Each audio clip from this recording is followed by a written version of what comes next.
रूसी सदर Vladimir Putin का कहना है कि स्वीडन और फिनलैंड के नेटो में शामिल होने की सूरत में रूस को कोई परवाह नहीं है, लेकिन खबरदार किया है कि वो किसी भी किस्म की धमकियों का जवाब देंगे।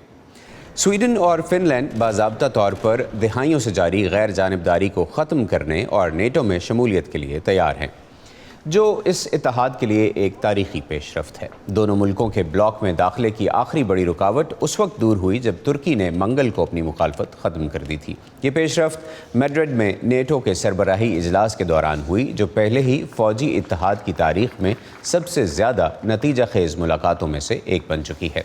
इस बारे में मज़ीद बात करते हैं मैड्रिड में मौजूद वॉइस ऑफ अमेरिका के हेनरी रिजवल से, जो इस इजलास को कवर कर रहे हैं। Henry, America and especially President Biden announced more military presence in Europe, including the deployment of additional naval destroyers in Spain and positioning more troops elsewhere. What message is he giving? He's giving a message that transatlantic unity is in rude health at a time when Europe as a continent is at war and facing a very real threat from Russia. Of course, over the past 10 years, that NATO has essentially been firefighting crises around the world, and it's been trying to shore up its own unity. There were strains in the alliance under Donald Trump, accusations that countries weren't pulling their weight. But now the war in Ukraine has really galvanized the members together. And President Biden's message here at the summit was that America is here for the long haul, both to defend Europe's and NATO's territory. He said that the Article 5 of NATO was sacrosanct, that the US would help to defend every inch of NATO soil, but also underlining that support for Ukraine in its war against Russia will be maintained, will be ongoing. Many leaders here at the summit have said it's vital that President Putin does not win this war, because if Russia does that, it will gain confidence to go on and try and take more territory in Europe. So the message from Biden has been warmly welcomed here by European allies. There will be more destroyers sent here to Spain, raising the number of naval destroyers from 4 to 6. There will be a new army headquarters for the US Army 5th Corps in Poland, new rotational deployments in Romania and the Baltic states, and air defenses sent to Germany and Italy. So a big package of additional defense, 100,000 US troops now on European soil. And it's very clear that NATO is entering a new era in its defense, in its rivalry with Russia.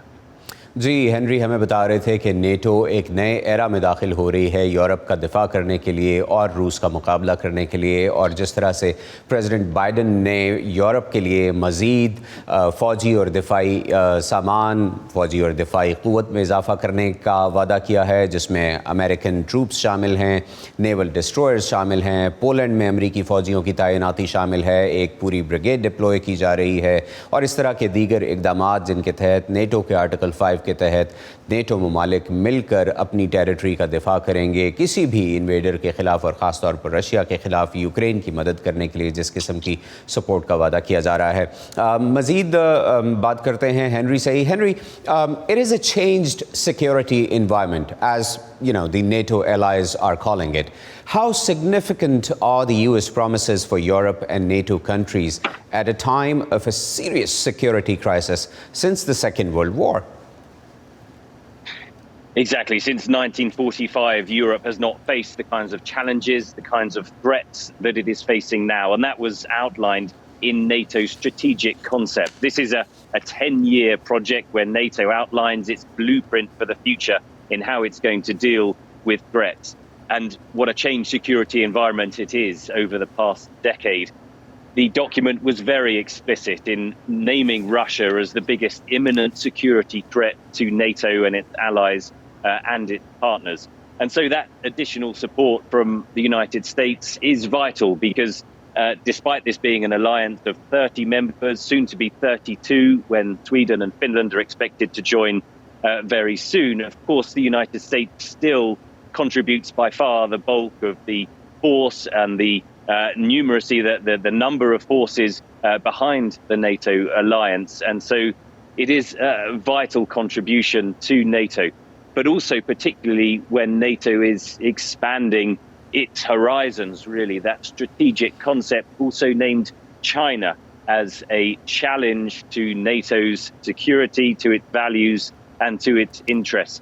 There are countries also who are looking south to challenges from the Sahel, to militant Islamist groups there that could challenge NATO territory as well. So it's vital that this level of NATO unity is maintained in what it describes as a dangerous and changing world. जी, Henry ने हमें बताया है कि NATO ये समझता है कि नेटो को इस वक्त जिन चैलेंजेस और ख़तरात का सामना है उसके लिए अमेरिकन सपोर्ट बहुत ही वाइटल है, और साथ में चाइना को भी नेटो मुस्तकबिल के लिए एक ख़दशा करार देता है, ख़तरा करार देता है कि चाइना भी किसी स्टेज पर ऐसे इक़दाम कर सकता है कि वो नेटो के लिए ज़्यादा चैलेंजिंग बन जाएं, और इस चैलेंजिंग सिचुएशन में नेटो का इकट्ठे होना और उसमें दो मज़ीद ममालिक का शामिल होना एक खुशाइन कदम के तौर पर देखा जा रहा है.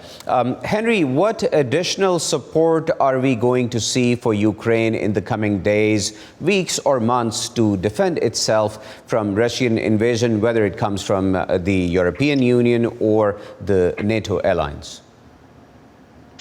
Well, that's the question, of course, that Ukraine wants answered, and a question that President Zelensky explicitly asked Wednesday when he addressed NATO leaders here in Madrid.